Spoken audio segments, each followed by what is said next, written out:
I don't often go on Twitter, but when I do, it's only to look at Sims or Paralives information. I guess you can tell from the title of this video which one I've been checking out lately. Who hasn't been constantly looking at Anna's Twitter feed for updates throughout last week? Hello there, welcome back to my channel, Catchy Virus. I hope you're doing good and keeping positive. Today we got another dev chat to talk about, as well as some information about our beloved Charlie, the new 3D model for Paralives. Before we get to the good stuff, please give this video a thumbs up and subscribe for future content like this. All the support helps me out, thank you. Let's review some of the questions and answers from the latest dev chat that Christine has posted.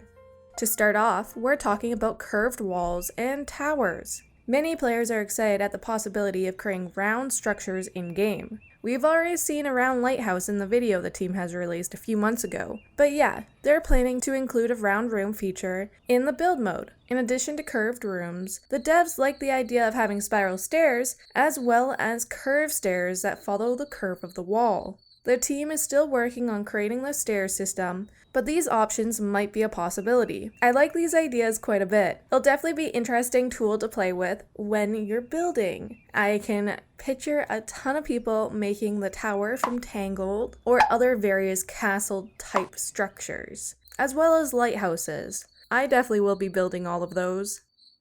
Next, there were a few questions about family trees and relationships. The elusive female assassin asked if there would be a way to distinguish between first, second, third, so on and so forth cousins, or would the paras just see them all as a cousin? Christine replied that they're still trying to figure out the right balance with their family tree options. In her reply, she suggested that there might be a separate mode for advanced family trees for those players who enjoy in-depth families and generational gameplay.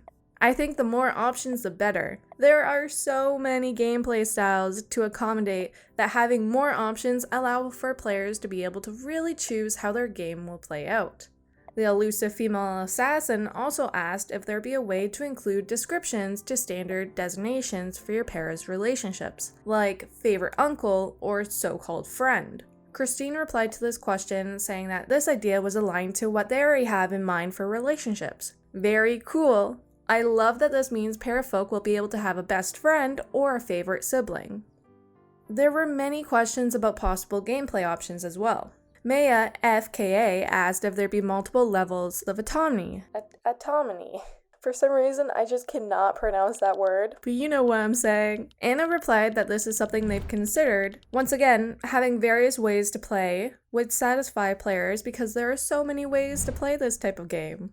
Hungry being dumb on main wondered about the balance of players making impactful decisions without the game punishing them versus the game providing enough input that the players don't have to use their imagination. Anna responded agreeing that chance cards shouldn't be random. On the other hand, she wants a bit of spice within the game with chance cards that are a bit surprising and will have impact on that para's life. In my opinion, I agree with Anna. I think that they shouldn't be really random, but they should also be a little bit surprising so that you can kind of go along with it with your gameplay.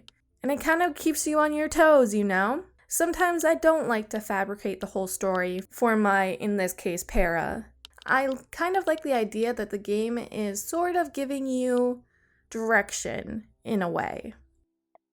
Last but not least, is once again confirmed that there will be no ghosts. Sorry to all those people who like ghost hunting and woo-hooing with ghosts and having your pets turn into ghosts after they pass away.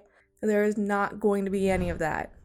Lots of good questions come in every week. If you want to be a part of the conversation, don't forget to check out Paralives' social media account, their website, and check out their Patreon. These weekly dev chats are only available for people who subscribe to their Patreon at certain levels. So check it out, see if you want to join, because that would be cool. I'll have links for everything in my description box. Talking about social media, there's been a bunch of good information being posted on Anna's Twitter feed. Throughout last week, Anna posted a ton of neat tweets detailing the work that's been done on animating their 3D model Charlie. She worked on Charlie sitting down on various different chairs and showed us the issues that it can cause. as well as high-fiving another Charlie and eating some food. It's clear that with each new animation, there's a ton of hard work and time behind it. It's impressive, really.